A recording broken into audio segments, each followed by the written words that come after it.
In the 1960s, a single income could support a family, buy a home, and still leave room to save.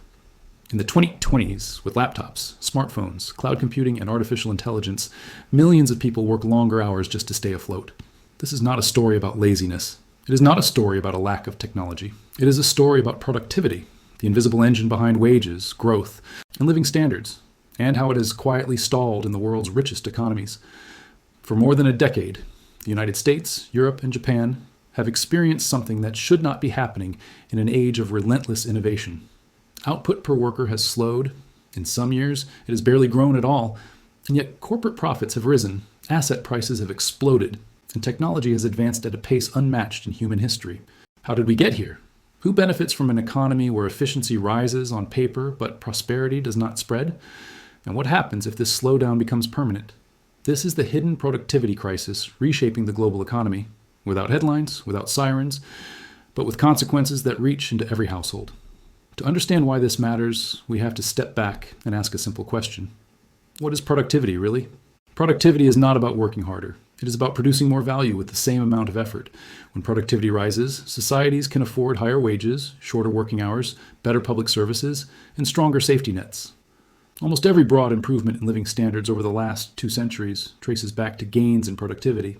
In the decades after World War II, this relationship was clear and powerful.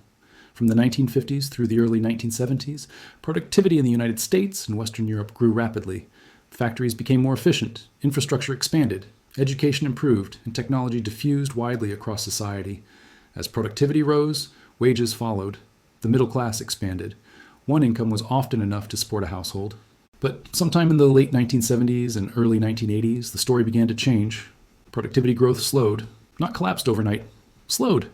And over time, that slowdown compounded. In the United States, average annual productivity growth fell from around 2.8% in the post-war boom to roughly 1.3% in the decades that followed. In Europe, it slowed even more.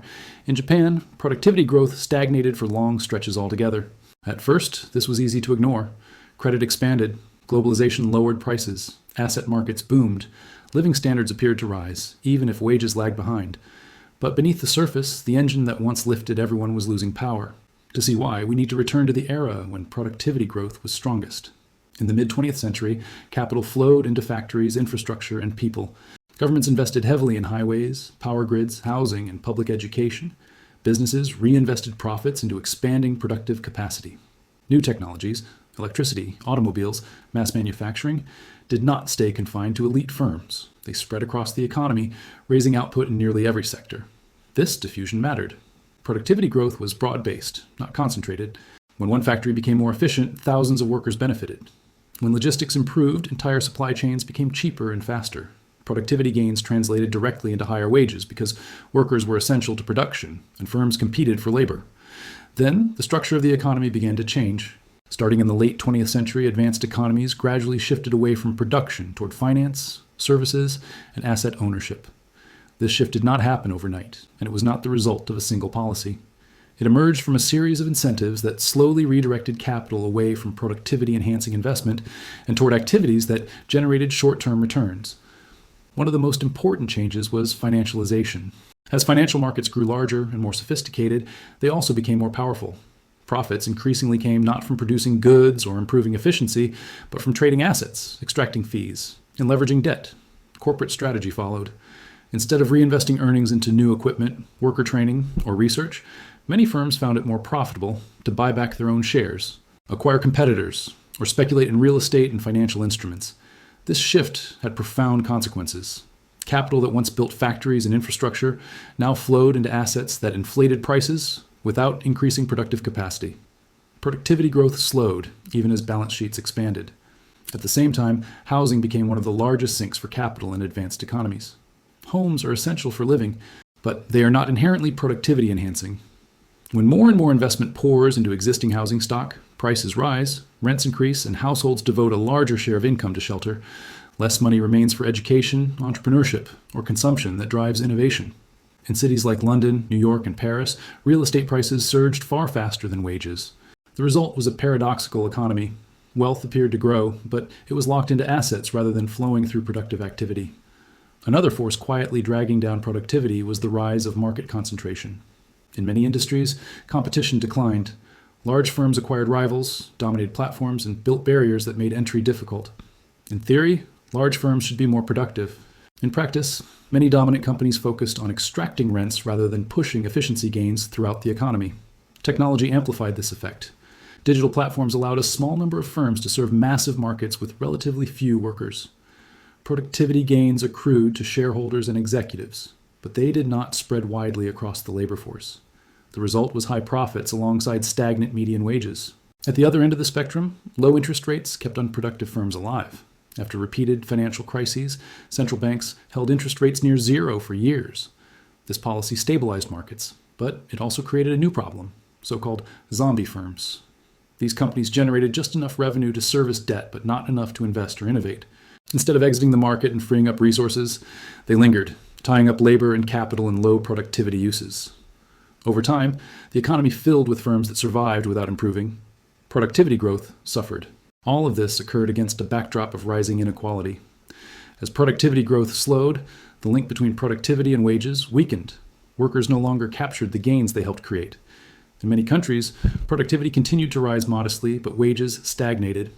The difference flowed upward into profits, executive compensation, and asset prices. For ordinary people, the consequences were immediate and tangible. Longer working hours did not lead to higher living standards. Education became more expensive, but did not guarantee better pay. Housing absorbed more income.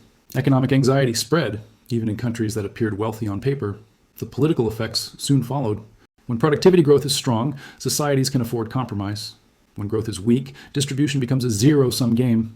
Every gain for one group feels like a loss for another.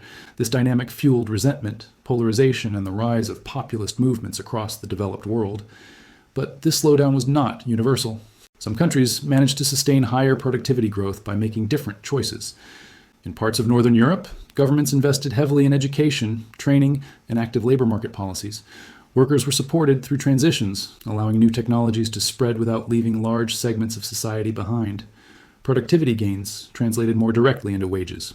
In East Asia, countries like South Korea and Taiwan pursued deliberate industrial strategies. Capital was steered toward export-oriented manufacturing, advanced technology, and human capital development.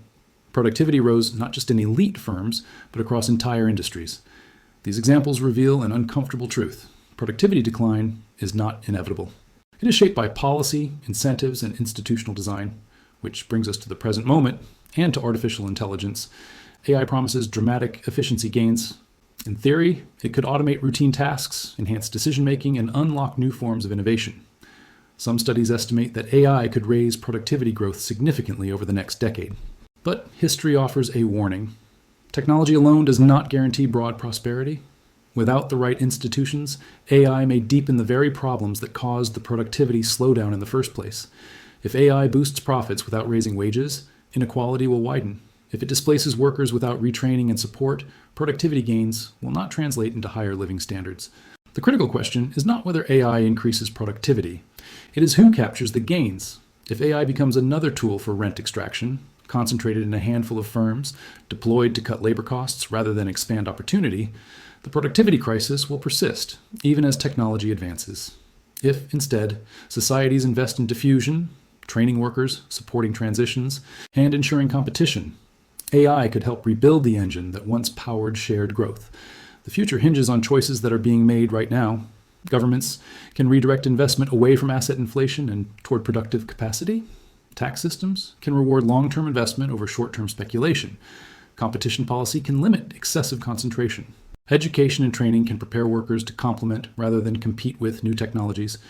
None of these changes are simple. All of them face resistance from powerful interests that benefit from the current system. But the alternative is a slow erosion of prosperity, an economy that grows richer on paper while leaving most people behind. Productivity is not just an economic metric. It is a social contract. When productivity rises and gains are shared, societies become more stable, more cohesive, and more optimistic about the future. When productivity stalls and gains are captured by a few, trust erodes and politics turns bitter. The story of the modern economy is not one of technological failure. It is a story of misaligned incentives, of capital flowing to the wrong places, of systems designed for extraction rather than creation. The question is not whether we can reverse the productivity slowdown.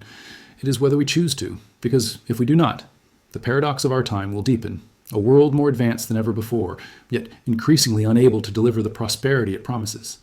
And that is a crisis no amount of technology can solve on its own. The crisis of value in a digital age. To fully grasp the magnitude of this productivity paradox, we must look beyond the stagnation of charts and into the bifurcation of daily life.